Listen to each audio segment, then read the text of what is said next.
Glory be to God in heaven. Ògo ni fún Ọlọ́run ní òkè ọ̀run. Glory be to God in heaven. Ọpẹ́, ọlá, ìyìn, ògo ni fún Ọlọ́run ní òkè ọ̀run. Honor, praises be unto the Lord in heaven. Àbí orúkọ Olúwa ga. We exalt the name of the Lord. Ẹ̀yin Ọlọ́run alààyè. We praise the living God Fún orí ọ̀fẹ́ mìíràn tá a tún ní. for another privilege given to Láti us wá síbi pẹpẹ ọ̀rọ̀ Ọlọ́run. come to the altar of the word of Kí God. Olúwa jẹ́ kó gba ọpẹ́. Please accept our praises. Ọlọ́run mo Amen. gbàdúrà. Lord, I pray Ọ̀rọ̀ tó mú wá the yìí. word that you brought today Ó jẹ́ ọ̀rọ̀ tó ṣókùnkùn sí is ayé. a word that is a mystery to the world. Ó jẹ́ ọ̀rọ̀ tí ẹnikẹ́ni ò lè It is gbàgbọ́. a word that no one can believe Tí in. kì í bá ṣe kó bá fi yé o. It is not you make them to understand. Torí rẹ̀ ni mo gbàdúrà So lónìí. therefore I pray today Pé bàbá jọ̀ọ́. that Father please Jẹ́ kí ọ̀rọ̀ yìí let this word kó di ohun tí ó yé àwọn ènìyàn. become what is going to what people is going to Bí understand. ẹ̀mí yín kó tọ́ wọn sọ́nà nípa Let your rẹ̀. spirit guide them concerning it. Gẹ́gẹ́ bí ẹ ṣe tó ìbí náà sọ́nà. You directed me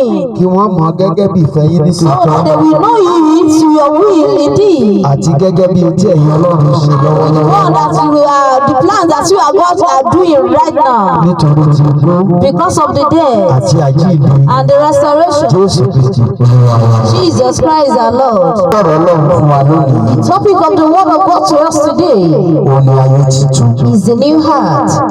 Ayé titun. The new heart. Ayé titun. The new heart.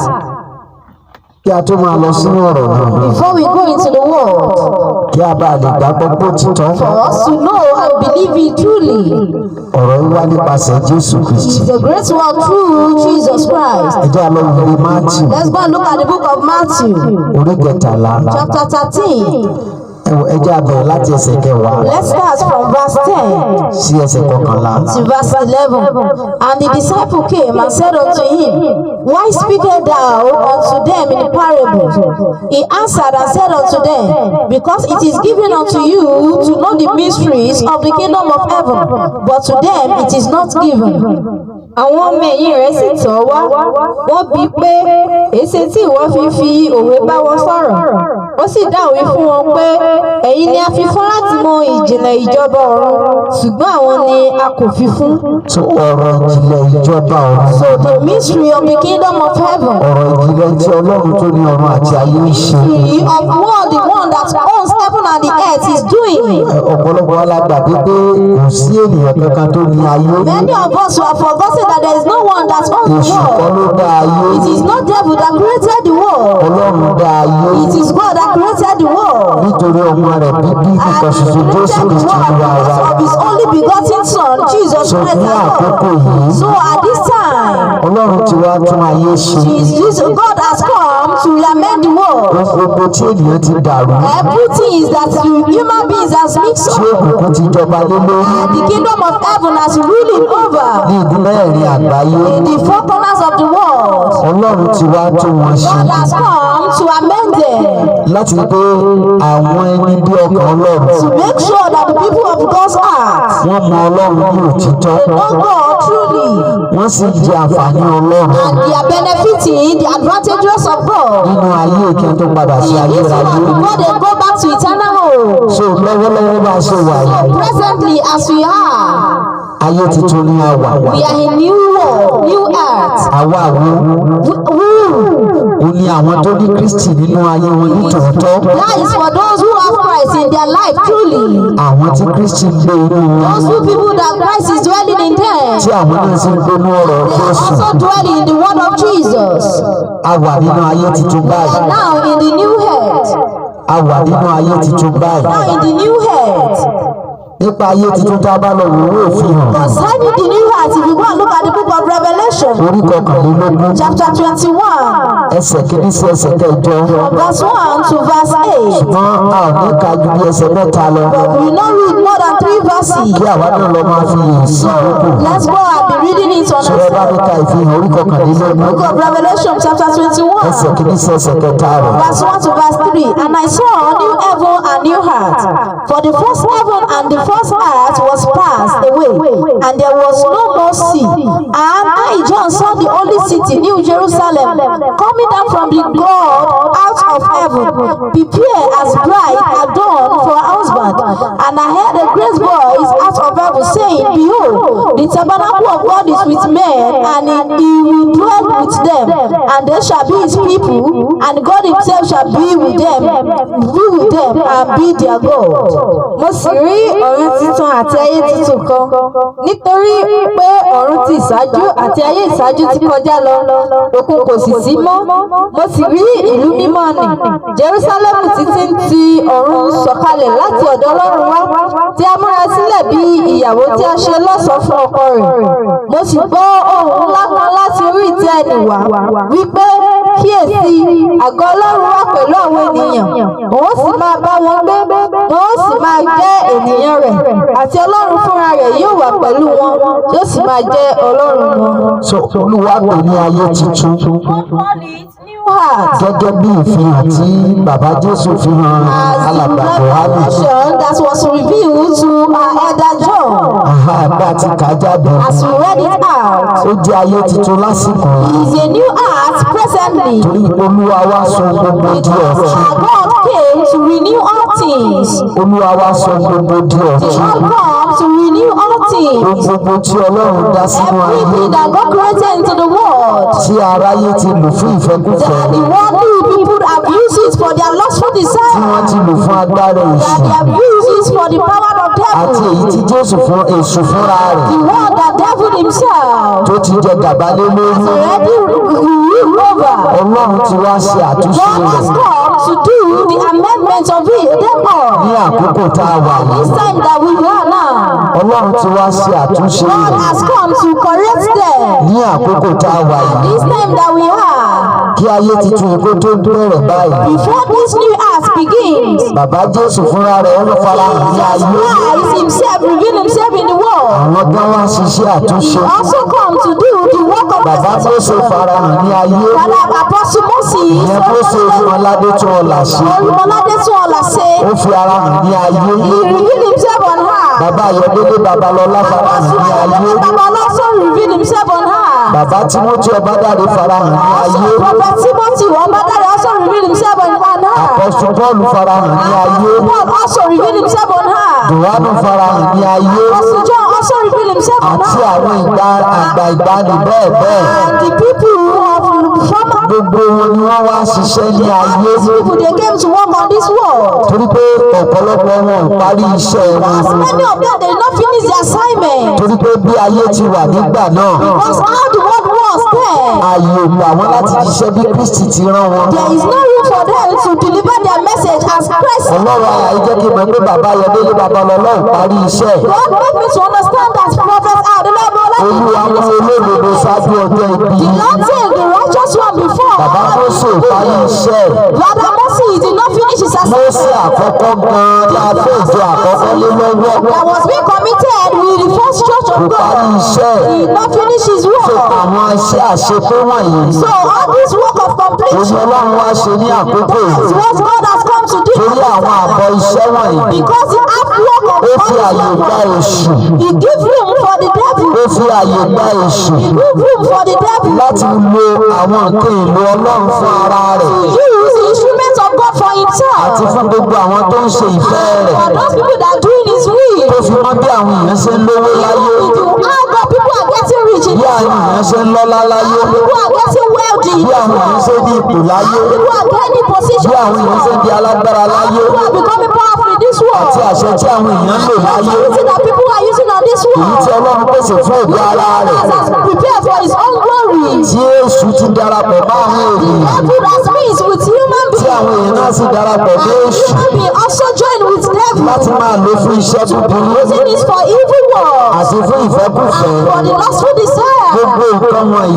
These things. Ní ẹni tó ní ayé àti ọ̀run. What the one that owns heaven Ó and ti ṣe earth. àtúnṣe rẹ̀ lákòókò yìí. Do restitution Láti of. mú ayé bọ̀ sípò. To bring the world back to his Torí normal lákòókò tá a wà yìí. Because at this time that we are. Ìyìnrere òtítọ́ yóò bẹ̀rẹ̀.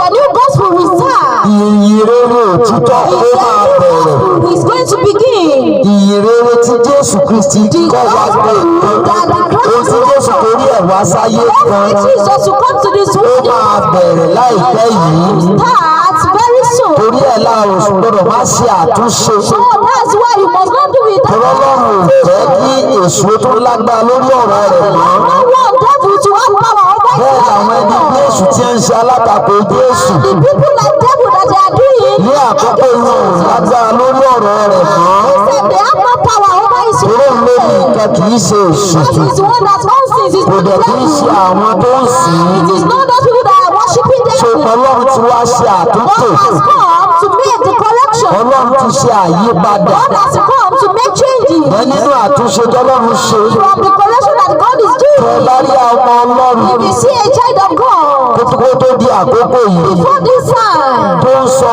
ìyìnrere that's òtítọ́. bringing you the genuine gospel, Ìyìnrere the òtítọ́ genuine gospel, tí ò ní àbùlà. and he doesn't have anything in Ojú it. máa ń pọ́n wọn láyé. He used to suffer in this world. Ojú máa ń pọ́n wọn He láyé. used to suffer in this world. Ìṣẹ́ máa ń ṣẹ́ wọn He láyé. used to be poor in this world. Ìyà máa ń jẹ wọn láyé. He used to suffer in this world. So Ọlọ́run ti wá sí àtúnṣe rẹ̀. God has not come to make the correction. Lórí ọ̀rọ̀ yìí eré tí mo ń sọ yìí. Concerning the gospel that I'm talking about, Àyípadà pọ́nbélé tiẹ̀ ti dé bá. there is a clear amendment on Ṣùgbọ́n kò it. ń ṣe àkókò yà ò tí ì sọ fún àwọn nǹkan mìíràn tó wà tó lù àwọn sọ fún mi kí n sọ jáde. Some things that God told me that I Ní know to do ìjẹ̀sẹ̀ it. bá àti lórí tẹlifíṣàn àbí rédíò. I'm not ready to go to any. Ibi tí Ọlọ́run wá mi máa máa ṣiṣẹ́ mọ́. I will walk to the western and gospel. Torí mi ò gbọ́dọ̀ jẹ̀bi ọ̀rọ̀ rẹ̀. Because I must not fail his word. So Ọlọ́run ti wá ṣe àtúnṣe láyé. God has come to make amendments in this world. Gbogbo àwọn ọmọ Ọlọ́run la gbọ́dọ̀ mọ èyí. All the children of God, we must know Ẹ this. jẹ́ a lọ wo ìwé ìfihàn yìí Let's náà. go look at the book of Orí Revelation. kọkànlélógún tá a kà. 21 that we read. Ẹsẹ̀ kébí rẹ̀. Verse 1 of it. And I saw a new heaven and a new earth. For the first heaven and the first earth was passed away, and there was no more sea. So kò sí òkun mọ́ tí Bíbélì sọ yẹn There yẹn. is no small sea that the Bible is talking Ẹ jẹ́ bá mi about. kà ní Yorùbá. Mo sì rí ọ̀run tuntun àti ayé tuntun kan nítorí pé ọ̀run ti ìṣáájú àti ayé ìṣáájú ti kọjá lọ òkun kò sì sí mọ́. Òkun kò sì sí mọ́ There yẹn. is no more sea. So ayé ìṣáájú ti kọjá. The former earth has passed away. Nígbà tí èyí odò kan lu agbára. When the marine water Nígbà tí èṣù gbogbo àwọn ẹ̀mí pátápátá one every evil spirit ni wọ́n ní ṣe pẹ̀lú omi. that has to do with water, Gbogbo ẹ̀mí pátápátá every spirit ló ní ṣe pẹ̀lú omi. and they have to do with So water. kò sí agbára lọ́wọ́ omi. So there is no power in Kò sí water. alágbára omi kan tó tó òní There is tì. no war marine. So kò sí agbára òrìṣà kan tó tó òní There tì. is no power of idol that is not Kò going sí to be put ìgbékalẹ̀ to ènìyàn kan tó tó òní There tì. is no man orchestrated that is not going to be put to Torí pé shame. Ọlọ́run ti ṣe àtúnṣe Because gbogbo God rẹ̀. has made the amendment of that. Lóòótọ́ wọ́n dàbí ilé tó dúró báyìí táwọn òkú.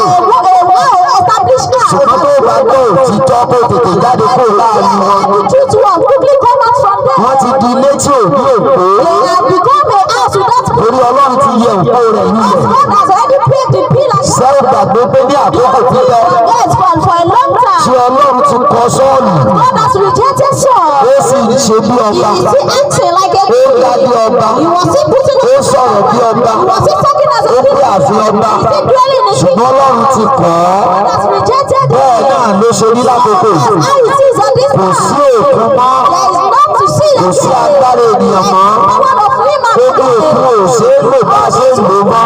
See, we are not able to Kò lè jẹ́ fún àwọn èèyàn mọ́. I'm going to Gbogbo àwọn tó wọ ọbẹ̀ lọ gba agbára. those who are going there to get Alágbára fúnra rẹ̀ ti gba agbára lọ́wọ́ omi. the power, the one of the power of Ṣé ilé fún pé kò sí nǹkan tó ń tẹ̀ nǹkan wọ̀nyí?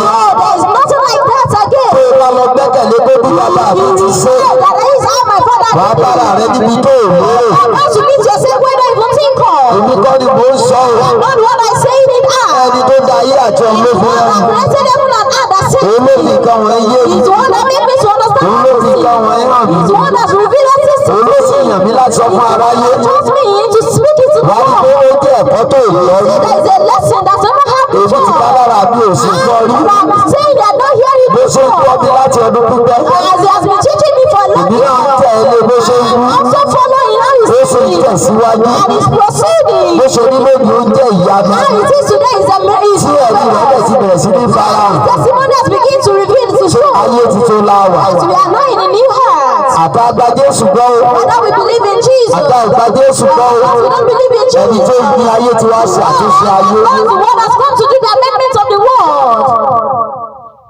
Ní àkókò ayé titun yìí. At this time of new heart. Àwọn tí Ọlọ́run ṣe. The thing that God did.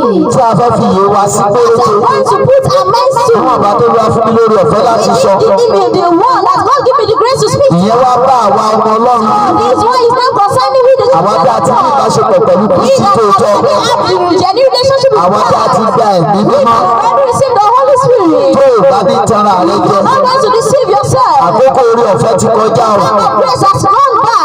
Àkókò orí ọ̀fẹ́ ti kọjá. The grace has gone by. Bàbá Jésù lóhùn fún ìlú orí ọ̀fẹ́ mọ́. Not giving people grace again. Bó ṣe fún Mósè kò fún yàn mọ́ o. Moses is not giving anyone. Bó ṣe fún Dáfídì kò fún yàn mọ́ o. Them is not giving to people O again. gbọ́dọ̀ ṣojúṣe rẹ bó ti yẹ. Your duty accurately. O gbọ́dọ̀ kún nínú ọ̀rọ̀ rẹ̀. Must be full in His word. Ìwọ tó bá jẹ́ ti Jésù. That's want to be Jesus' O ò word. ní jẹ́ láàbọ̀ mọ́ o. Not be His own. Not O ò ní jẹ́ nínú ìfẹ́ ènìyàn. be His own. O ò ní jẹ́ má nínú èrò ara rẹ. Be His own in their own. Wàá jẹ́ gẹ́gẹ́ bí ẹni tó ní ọ̀rọ̀ ṣe fi ọ̀rọ̀ rẹ̀ kalẹ̀. Now the one that owns the word establishes Àti bó ṣe rán ọ ní ọ̀rọ̀ rẹ̀. as He said to with His Nígbà word. yẹn ló ní jẹ́ ní ìtàbí. Oh, that's why you're not going to be cast Nígbà out. yẹn ló ní jẹ́ ní ìsábì. Oh, that's why you are not going to be cast Ẹ jẹ́ out. àwọn owó òfihàn yẹn kọ́nà dáadáa. Book of Revelation Orí kọkànlélógún ẹsẹ̀ keje. 21 verse 7. Ìfihàn orí kọkànlélógún ẹsẹ̀ Book keje. of Revelation chapter 21 verse 7. He that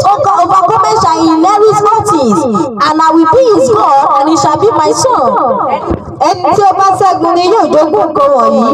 Èmi ó sì máa jẹ́ Ọlọ́run rẹ̀, òun ó sì máa jẹ́ ọmọ mi. So a gbọ́dọ̀ rí pé ó gbọ́dọ̀ ṣẹ́gun ẹran ara pátápátá. As you conquer the flesh totally, Èmi àti a gbọ́dọ̀ ṣẹ́gun ẹran ara pátápátá. overcome the flesh totally. A gbọ́dọ̀ fi Jésù sójúṣe We must pọ́npọ́nlé. put Jesus into act. Ohun tí Jésù bá ní kó o ṣe. What Jesus asks you to do, Nígbà tó bá mọ̀ pé lóòótọ́ as you know that o kún fún ẹ̀mí you mímọ́. are full of the Holy Ṣé Spirit, o ti mọ̀ pé òun ló ń darí rẹ? that is one that is Ó lè directing jẹ́ nǹkan tó yìí ò rí. might be something that Ó lè jẹ́ nǹkan tó yìí ò gbọ́ rí. might be something that Ó lè jẹ́ bí ẹnìkan ò ti ṣe nǹkan rí. might be it what people Ó lè jẹ́ bí nǹkan ò ṣe wà rí.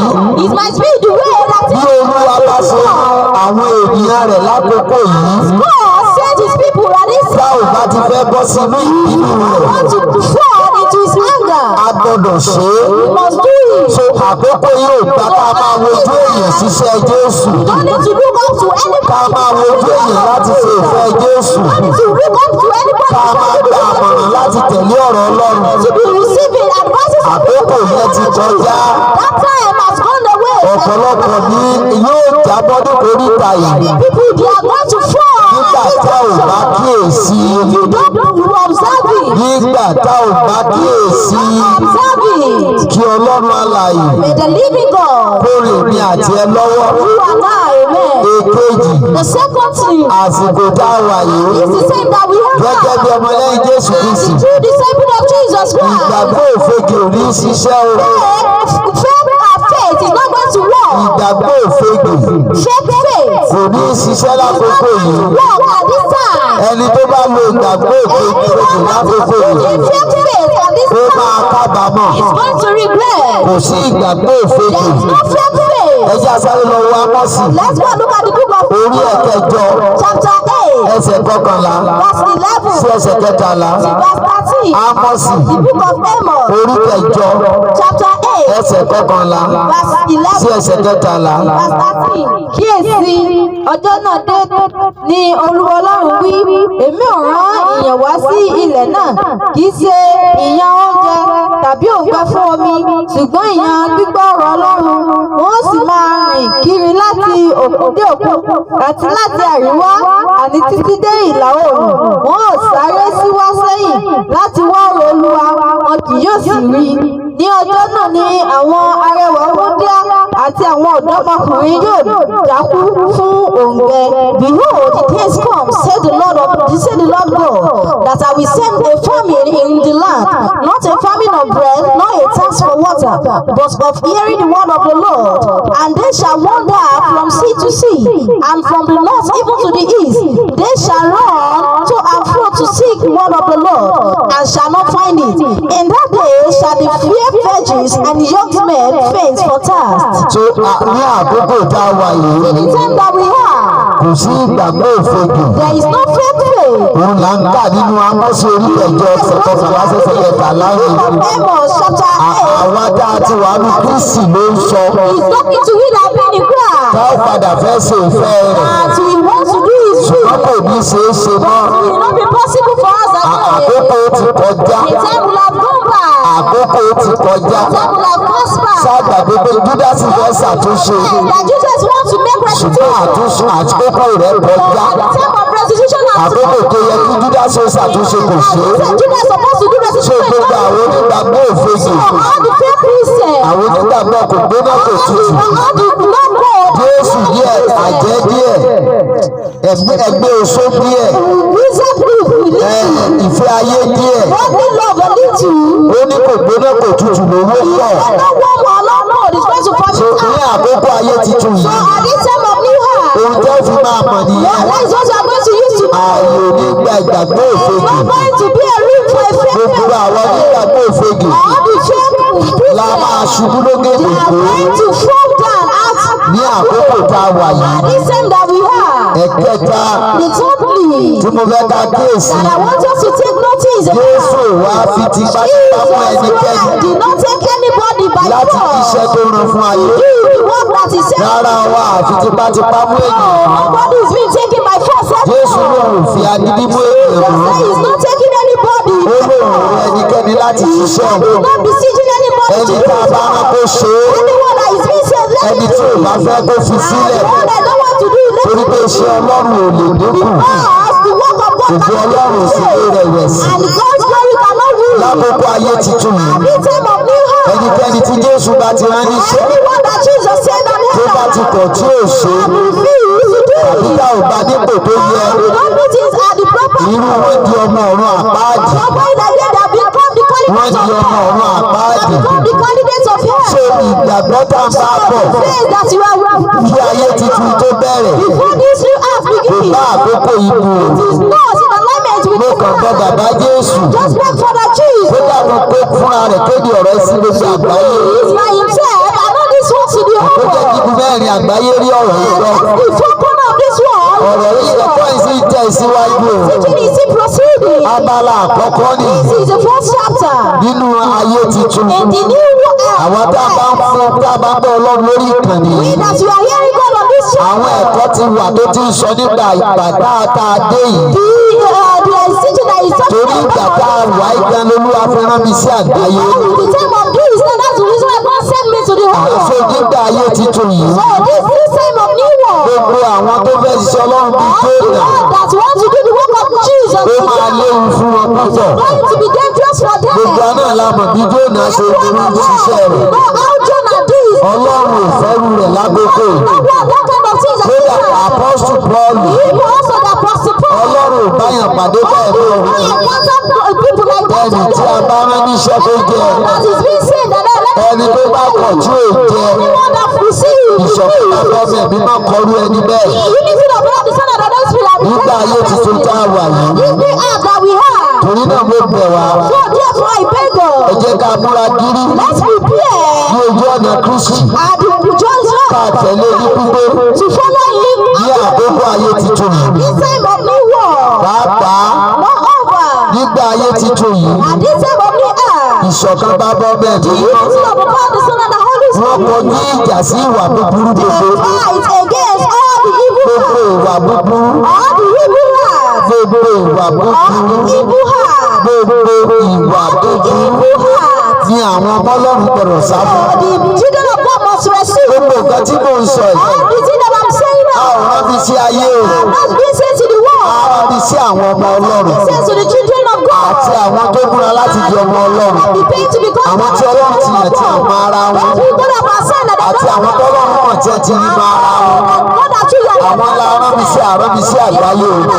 Kì í ṣe gbogbo ènìyàn la rán mi sí o. not sent to all the old. Àwọn tí ó lè sinmi la rán mi sí. Not sent to people that want to Àwọn tí ó sọ ìjọba Ọlọ́run kalẹ̀ sínú ayé la rán mi sí. bring the kingdom of Àwọn tá ó lò gẹ́gẹ́ bí èlò ayérayé la rán mi sí. the everlasting Mi ò sọ nípa àwọn tí ó kọ́lé rẹpẹtẹ sáyé o. I'm talking about the talking ìwà about tó nípa àwọn tí ó máa kọ́ ṣọ́ọ̀ṣì ká o. I'm not talking about the àti àwọn tí ó fi òtítọ́ Jésù múlẹ̀ ní orí ilẹ̀ ayé. I'm going to establish it. ipò tí wọ́n gbọdọ̀ wà láyé òní nìyẹn. That is the position of the kódà tó bá jẹ́ ọmọ ọdún mẹ́ẹ̀ẹ́dógún. You are 15 years o old. ní àwáwí lákòókò tá a wà You yìí. have no excuse. o ti wà lábẹ́ ìdájọ́. You are already under tá a bá judgment. ti rán ọ níṣẹ́. Once you have been tó o bá bọ̀ tó o ṣiṣẹ́ rẹ. do your ìwà bẹ́ẹ̀ ìdájọ́ ló wà. under judgment. so kò sí ìwà gbogbo. So gbogbo alágbọ́dọ̀ ṣe iṣẹ́ wa. every one of us who are gẹ́gẹ́ bí ìfẹ́ ẹni tó rán wa. as the will of God. kò ń ṣe èyí tá à ń ṣe káàkiri ayé báyìí. You are doing all over the world. tí gbogbo wa ń kàǹpé. We are common tá à ń ṣe àwọ̀ṣe káàkiri. We are going here and there. tá à ń ṣèfẹ́ ayé We are káàkiri. doing the will of the world. tá à ń ṣe gbogbo ẹ̀ bó ṣe wù wá. Everything the way we want it. ilé Ọlọ́run di ilé àríyá. So now the house of God not become the tó place of di ilé worship. eré ìtàgé. Not become the place of theater. rárá o ìyẹn ti kọjá o. So that one has gone. ṣùgbọ́n mo ń sọ nípa ìjọ tó bá jẹ́ ti Kristi. I'm not talking about the church. àwọn ìjọ ayé sì máa bá ti wọn lọ. One new church are going to ṣùgbọ́n ìjọ tó bá jẹ́ ti But the Jésù. Lord that is of tó Jesus. bá dárú rẹ̀ wò lákòókò yìí. If you look at Lord, right? ìṣòro àti wàhálà òde bá ìjọ bẹ́ẹ̀. Fall of ní àkókò ayé tuntun and yìí. the time of new ẹ heart. máa kọ sílẹ̀ bí Olúwa ti ń wí. Sit down as the Lord is saying. ẹjẹ́ lọ ìwé ìfihàn. Let's go look at the book of orí kọkànlélógún ẹsẹ̀ kẹjọ. Chapter 21 verse 8. ìwé ìfihàn. The book of Revelation. orí kọkànlélógún kan náà. Chapter 21 ẹsẹ̀ kẹjọ rẹ̀. verse 8. But the fearful and unbelieving and the abominable and murderers and whoremongers and sorcerers and idolaters and all liars shall have their part in the lake which burneth with fires and brimstone, which is the second death. ṣùgbọ́n àwọn ojo àti aláìgbàgbọ́ àti ẹni ìríra àti apànìyàn àti àgbèrè àti oṣó àti abọ̀rìṣà àti àwọn èké gbogbo ni yóò ní ipa tiwọn nínú adágún tí ń fi iná àti súfúrù jó èyí tí ń ṣe ikú kejì. èyí tí ń ṣe ikú kejì. Which is the second so gbogbo death. ẹni tí ó bá ti ṣe tán. Everyone that is ready láti bá Jésù rìn lákòókò yìí. walk with Jesus at this àní time. nínú ayé tuntun yìí. This new a earth, gbọ́dọ̀ múra gírí. we must prepare. Jésù ń pè ọ́ arákùnrin. Jesus is calling you brother. Jésù ń pè arábìnrin. Jesus is calling you Jíkò sister. lórí ojú ikú tó ń sùn. Away from the sleep of Orí ikú death. lórí tó ń sùn. You are sleeping a sleep of Orí ikú death. ayérayé. You are sleeping a sleep. Ó ní ewu púpọ̀. It's very Ó ní dangerous. àbámọ̀ tí ò látúnṣe. I very regret that Bó o ṣe ń tọrọ yìí báyìí. as you are hearing this word Tètè lọ now, wólẹ̀ wájú Jésù.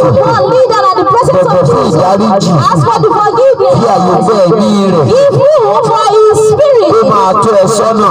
directing you, Ìgbàgbọ́ mi ni pé my faith is that ní ayé tuntun yìí. this new Ní heart ìfún mẹ́rin àgbáyé. all over the world, Gbogbo ènìyàn. everyone Wọ́n mọ̀ wípé are going to know that Jésù Jesus òun fẹ́ àtòrí ẹ̀dá ayé. is one that will Òun ló ní ìdájọ́ ayé. is the judge of the world Lágbára Ọlọ́run. by the power of God. Èyí tí ó wá yà ọ́ lẹ́nu. One that is not going to Bó surprise ṣe yà ìdí náà lẹ́nu. as I also was Wàá surprised. wá gbọ́ lọ́jọ́ We are mẹ́jọ. going to hear it next week. Nípa ọ̀run tuntun. Concerning new heaven. Nípa ọ̀run tuntun. Concerning new heaven. Àti àwọn tá a ṣètò And the síbẹ̀. one that has been prepared for Ọ̀run tuntun. the new heaven. Ó wá tó yé mi. And make me to Pé àwọn understand ọ̀pọ̀lọpọ̀ wàásù tí mo ti gbọ́. many sermon that Nípa I've ìjọba Ọlọ́run. concerning the kingdom of Ó heaven. yàtọ̀ It gédégédé is different. It's clearly sí ètò different. Ọlọ́run tòótọ́. Because Ṣùgbọ́n mo gbà á ládùúrà but I pray pé òye Jésù. that the knowledge of Jesus, Ìmọ́lẹ̀ rẹ̀. the light of Him, Ọgbọ́n rẹ̀. His wisdom, Ìmọ̀ rẹ̀. His understanding, Òye rẹ̀. His wisdom Á darapọ̀. is going to Bí o bá ṣe ń gbọ́rọ̀ yìí. as we are hearing this Jésù ó word. jẹ́rìí ara rẹ̀. Jesus is going to manifest Pé Himself èmi náà ni. that He is the Ògo one. ní forúkọ Olúwa. Glory to the name of the Jésù Lord. Kristi. Jesus Christ. Lord, amen.